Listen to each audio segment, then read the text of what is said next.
Hey hi guys, welcome back to my channel. ये bulking season का ये second episode है।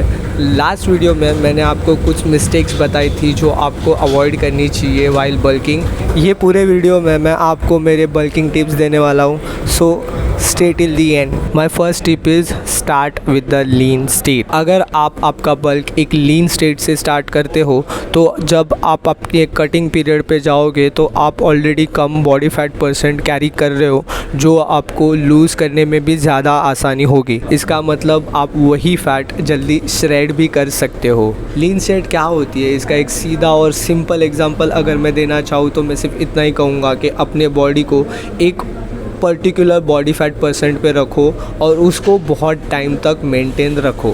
फॉर एग्ज़ाम्पल मेरे बल्किंग के टाइम पे मैं 15 to 18% बॉडी फैट कैरी कर रहा था और मेरा गोल यही था कि मैं एक बॉडी फैट परसेंट बहुत टाइम के लिए मेंटेन रख सकूं, जिससे मुझे अभी मेरे कटिंग के पीरियड पे ज़्यादा फैट श्रेड नहीं करना पड़ा। तो आज का सेकंड पॉइंट होगा which is avoid mass gainers. Mass gainers एक तो बहुत ज़्यादा एक्सपेंसिव होते हैं और मार्केट में जितने भी मास गेनर्स अवेलेबल है उनमें आपको सिर्फ एक्सेस कैलोरीज मिलेगी जो आप बर्न नहीं कर पाओगे। इन्हीं कैलोरीज को आपकी body as a fat store करेगी।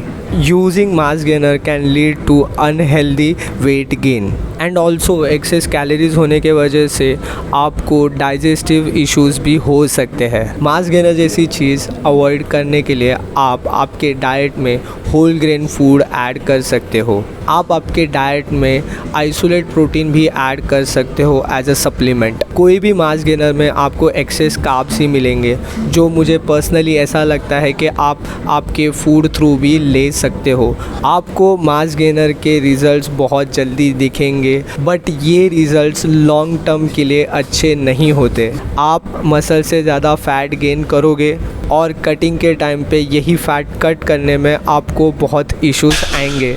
मास गेनर यूज़ करने के बहुत ड्रॉबैक्स हैं, such as their low density nutritions and high sugar intake. Instead of using mass gainers आप आपके डाइट में कुछ ऐसे फूड्स ऐड कर सकते हो जिससे आपको बल्किंग में हेल्प मिलेगी, which is actually my next point, eating in a small surplus. बहुत सारे लोग इस पॉइंट को ओवरलुक कर देते हैं। Bulking is basically eating in surplus.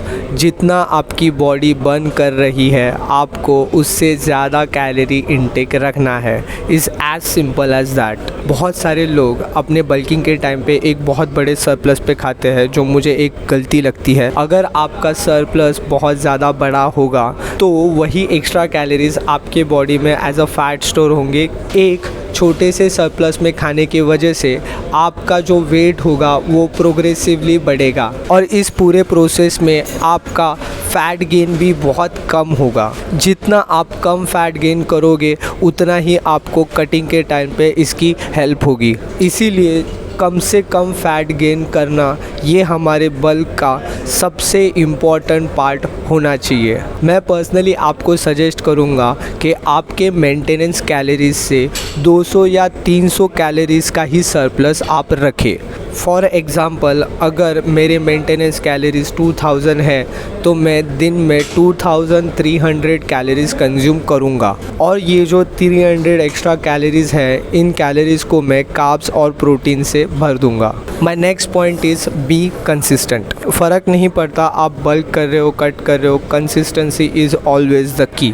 आप जितना आपके स्केड्यूल से कंसिस्टेंट रह पाओगे उतने ही आपको जल्दी आपके बॉडी में चेंजेस दिखाई देंगे। अगर आप कंसिस्टेंट हो तो आप एक डिसिप्लिन मेंटेन करते हो और यही डिसिप्लिन हमेशा सक्सेस के लिए काम में आता है। कंसिस्टेंसी मेंटेन करने के लिए आपको एक स्केड्यूल बनाना पड़ेगा and just try to stick with that schedule for long period of time. Pick exact number of meals जो आप पूरे दिन में कंज्यूम करने वाले हो। Easy and simple recipes आपको ऑनलाइन मिल जाएगी जो आप आपके रूटीन में ऐड कर सकते हो, जिससे आप लॉन्गर पीरियड के लिए उससे स्टिक कर पाओगे और आपकी प्रोडक्टिविटी भी बढ़ेगी। जैसे मैंने मेरे लास्ट वीडियो में भी बताया था, bulking is a marathon not a sprint. So be consistent और आपको रिजल्ट्स दिखाई देंगे। आज का आखिरी और most important important point is having a good workout plan. बहुत सारे लोग जिम में आके कुछ भी करते हैं और कैसे भी मारते हैं, तो मुझे पर्सनली ये बहुत बड़ी मिस्टेक लगती है। आपका वर्कआउट रूटीन एक सेट वर्कआउट रूटीन होना चाहिए। आपको बहुत सारे फ्री प्लान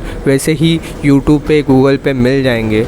मैं खुद एक push pull leg series follow करता हूँ। आपको ट्राई करना है कि आपका वर्कआउट हमेशा एक प्रोग्रेसिव ओवरलोड में ही हो। एक छोटे से प्रोग्रेसिव ओवरलोड के साथ आपको बल्किंग में ज़्यादा हेल्प होगी। और आप जब भी आपका वर्कआउट प्लान बना रहे हो, याद रखना compound exercise are very important. Compound exercise like deadlift, squat, bench, shoulder presses, rows, ये आपके वर्कआउट रूटीन में होने ही चाहिए। कंपाउंड एक्सरसाइज बेसिकली हमें मोर कैलोरीज बर्न करने में हेल्प करते हैं, हमारी स्ट्रेंथ बढ़ती है और ultimately we are getting more muscle mass. फ़र्क नहीं पड़ता आपका वर्कआउट प्लान 3 दिन का हो, 4 दिन का हो या 6 दिन का हो। Just pick one workout plan and follow it for long period of time. तो ये थी 5 टिप्स जो मुझे ऐसा लगता है कि आपको आपके बल्किंग में हेल्प करेगी। अगर आपको वीडियो अच्छा लगा तो please like it, share with your friends, do let me know in the comments. Thank you.